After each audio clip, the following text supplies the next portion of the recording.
18. Vamos a ver los primeros 14 versículos. Recordando que hemos estado meditando en este mes de abril en la oración. Este pasaje habla también de la oración. Tiempo de orar, porque vamos a hacer en este momento. Así que vamos a precisamente a orar para pedir al Señor su dirección. Y luego vamos a hablar lo que nos enseña el Señor Jesús acerca de la oración. Padre, una vez más estamos ante tu presencia pidiendo que estés con nosotros, Señor. Tu amor y tu misericordia nos iluminen, nos hablen, nos enseñen, Señor, lo que tú quieras enseñarnos. Y que apliquemos, Señor, en nuestras vidas, en nuestros corazones, tu amor y tus enseñanzas. En Cristo Jesús. Amén. Entonces, hemos estado hablando de la oración y vamos a seguir hablando de eso. ¿Qué es la oración? ¿Cómo es que hay que hacer la oración? Ahora vamos a hablar precisamente de eso. En este pasaje, en Lucas 18, del 1 al 14, hay dos diferentes historias que nos cuenta el Señor. Sabemos que al Señor Jesús le gustaba decirnos parábolas, historias, experiencias, de tal forma que nosotros pudiésemos aprender de estas. Esa es una forma en cual nosotros nos podemos conectar y entenderlo. Hay algunos pasajes, como algunos se los he dicho aquí, que son un poco más difíciles de entender, otros más sencillos, otros que nunca escuchamos porque están muy complicados. Pero aquí hay uno muy fascinante, que algunas veces lo han escuchado, que habla de la viuda y el juez injusto. Entonces, así la palabra del Señor en el versículo 1. También le refirió Jesús una parábola sobre la necesidad de orar siempre y no desmayar, diciendo: había en una ciudad un juez que ni temía a Dios ni respetaba a hombre. Había también en aquella ciudad una viuda, la cual venía a él diciendo: hazme justicia de mi adversario. Entonces el Señor Jesús empieza contando esta historia, donde había una viuda. Sabemos, como se los he mencionado también en múltiples ocasiones, que las viudas, al no tener pues esposo, por lo tanto no tenían ingresos económicos, no tenían forma de subsistir, si no tenían hijos tampoco. Y tenemos también la historia aquí de que relata el Señor Jesús que había un juez injusto, un juez que no temía a Dios, un juez que no respetaba a hombre. Entonces nos relata un escenario muy poco común, ¿verdad? O sea, nunca pasan estas cosas. Nunca hay jueces injustos y nunca hay viudas, eso sí. Pero lo que nos relata el Señor Jesús es una situación que es muy común. Tanto en ese tiempo como a la fecha del día de hoy, tenemos circunstancias en las cuales hay injusticias. Hay cosas que pasan y que la gente lo sigue viviendo y que pues van a pasar. ¿Cuántas personas no conocemos que han pasado en un pleito legal, por así decirlo, y la han llevado o han pasado lo malo o han pasado por circunstancias que no deberían de pasar, siendo que eran inocentes o siendo que la justicia debería haberlos favorecido, pero porque el juez o porque el abogado, por lo que sea, o el sistema mismo no lo benefició por alguna razón u otra, pues no se pudo.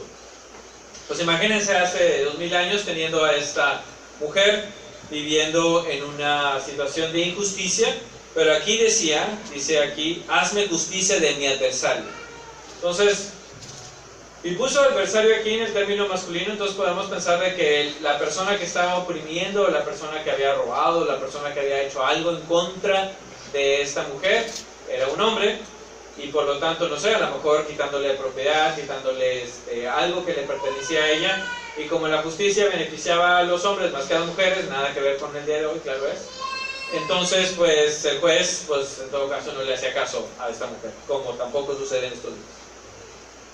Dice el versículo 4: y él lo quiso por algún tiempo, pero después de esto dijo dentro de sí: aunque ni temo a Dios, ni tengo respeto a hombre, sin embargo, porque esta viuda me es molesta, te haré justicia, no sea que viniendo de continuo me agote la paciencia.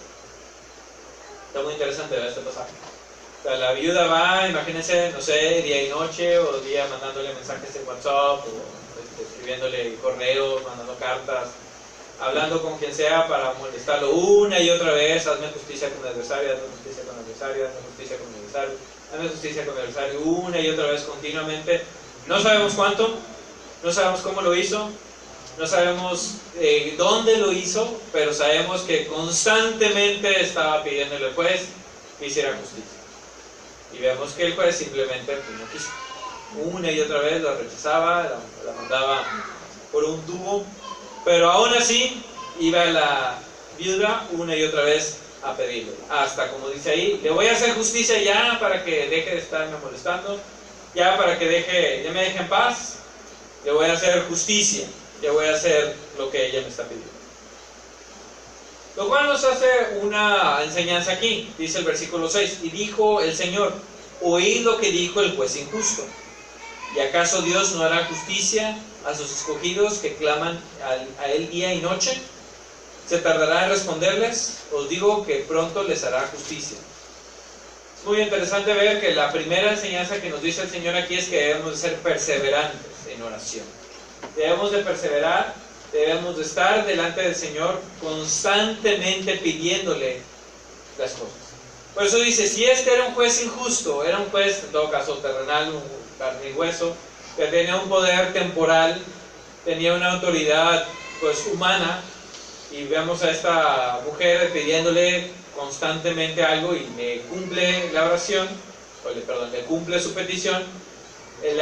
La forma en que lo traslada el Señor Jesús hacia nuestra vida cristiana es: cuanto más el Señor, que es eterno, que tiene una justicia divina, que es todopoderoso, que es bueno, no va a atender sus oraciones, no va a escuchar lo que ustedes piden, no va a responderles. Lo que nos dice el Señor Jesús aquí es que nosotros debemos ser perseverantes. ¿Cuántas oraciones no podemos decir nosotros que hemos hecho al Señor por años? Algunas a lo mejor el Señor todavía no cumple. ¿Cuántas personas hemos escuchado que dicen, yo estuve orando por mi esposa, por mi esposo, por mis hijos durante 30, 20, 40, 50 años que hayan sido, y en este momento respondió su oración? Hay un hermano, el hermano Carlos Ortiz, es pastor de una iglesia que está en San Nicolás. Él, me acuerdo que un día, no me acuerdo si les conté esta historia o no, yo le estaba dando clases a él de escuela dominical. Entonces estábamos en un grupo, sentados en la mesa, y estábamos ahí varios, e hicimos una campaña de oración, de estar orando unos por otros. Entonces les di un papelito de colores, era un papel de color, no me acuerdo ahorita exactamente el color, era rosa o naranja, algo así de esos fosforescentes, y ahí iban a anotar su motivo de oración, y lo íbamos a ir pasando cada domingo a cada uno de los hermanos y hermanas, para que compartieran su motivo de oración y irse rolando y que estemos orando unos por otros. Al final de la lección, o al final de las clases, les dije a los hermanos, vayan, recuperen su hojita, aunque esté doblada, aunque tenga un chicle pegado, no importa, o sea, tráigaselo, y consérvelo ahí en su Biblia, porque pues sus hermanos y hermanas estuvieron orando por eso, y así, pues, nada más por testimonio de que estaban orando. Entonces el hermano, pues yo no supe exactamente cuál fue su motivo de oración hasta después, entonces lo metió en la Biblia y lo siguió pasando los años, pasaron muchos años, no sé cuántos, 5 o 10 los que hayan sido.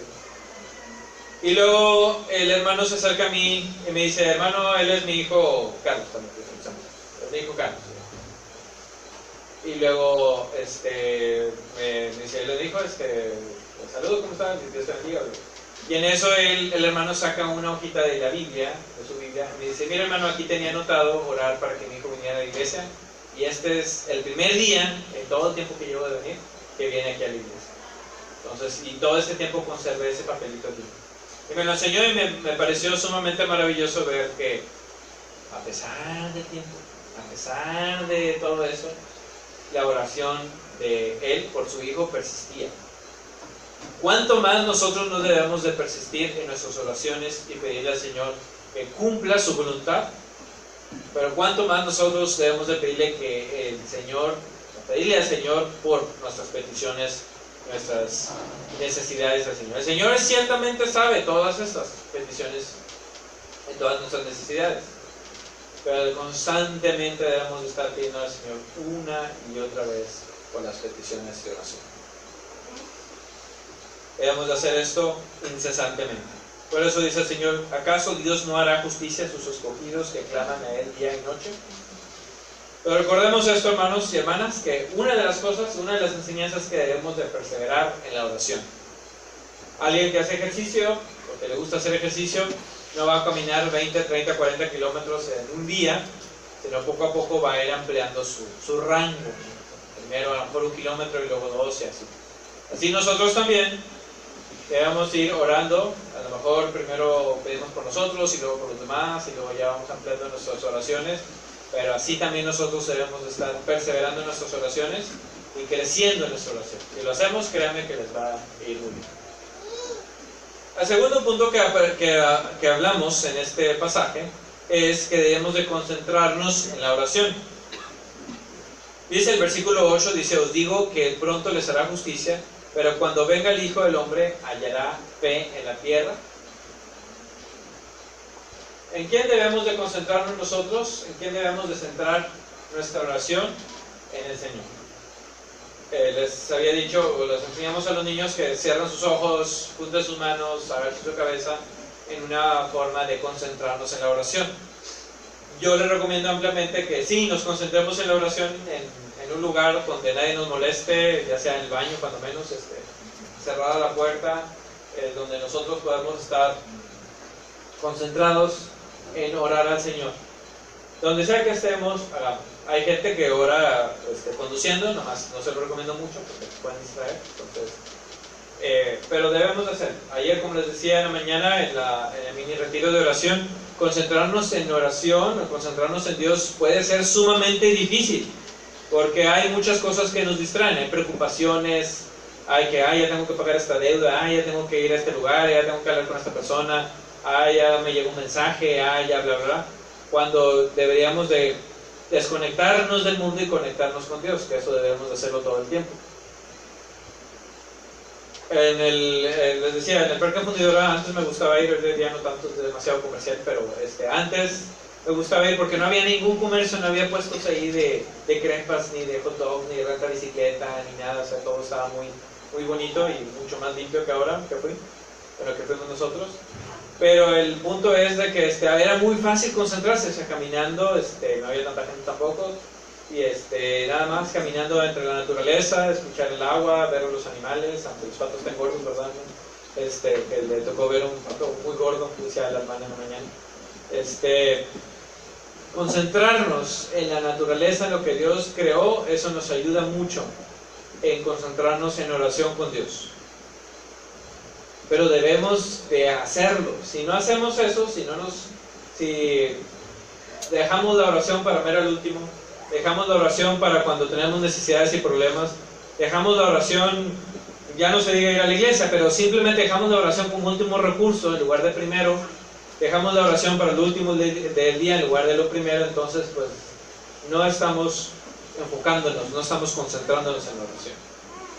Es cierto, nuestra oración debe ser sin cesar, todo el tiempo, en cada momento, pero debemos concentrarnos nuestra oración en el Señor. Por eso la pregunta que hace el mismo Señor Jesús: cuando venga el Hijo del Hombre, ¿hallará fe en la tierra? ¿Nos hallará a nosotros el Señor orando?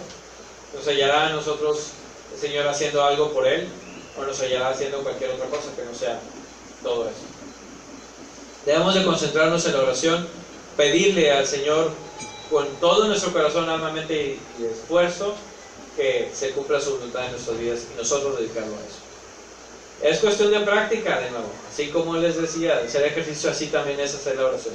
La oración, si les ayuda a verlo así, es un ejercicio espiritual. Nosotros debemos de estarlo practicando. Entre más lo practiquemos, más músculo de oración hacemos, y por lo tanto es más fácil para nosotros orar. No quiere decir, hermanos y hermanas, que el Señor va a escuchar primero a nosotros que tengamos músculo de oración y luego a los demás que nunca hacen oración. No se trata de eso. El principal beneficiado o beneficiada en la oración vamos a ser nosotros, nosotras, por simplemente el tener la oración. Simplemente al hacerlo nosotros vamos a ser beneficiados. Al momento en que no lo hacemos, pues el que se pierde la bendición, créanme, somos nosotros al no hacerlo. El último punto que nos enseña este pasaje en Lucas capítulo 18 es otra historia. Es la historia del fariseo y el publicano. Lo voy a leer. Dice: a unos que confiaban en sí mismos como justos y menospreciaban a los otros, dijo también esta parábola. Dos hombres subieron al templo a orar. Uno era fariseo y el otro publicano. El fariseo, puesto en pie, oraba consigo mismo de esta manera: Dios, te doy gracias porque no soy como uno de los otros hombres, ladrones, injustos, adúlteros, ni aun como este publicano. Ayuno 2 veces a la semana, doy diezmos de todo lo que gano. Mas el publicano, perdón, todo lo que ganó, ahí está el punto. Mas el publicano, estando lejos, no quería ni aún alzar los ojos al cielo, sino que se golpeaba en el pecho diciendo: Dios, te propicio a mí, pecador. Os digo que éste descendió a su casa justificado antes que el otro, porque cualquiera que se enaltece será humillado, y el que se humilla será enaltecido. Debemos ir a la oración en humildad. Debemos de ser humildes siempre en nuestras oraciones. En el pasaje de Nehemías leímos que Jerusalén fue destruida y nada más quedaba un muro.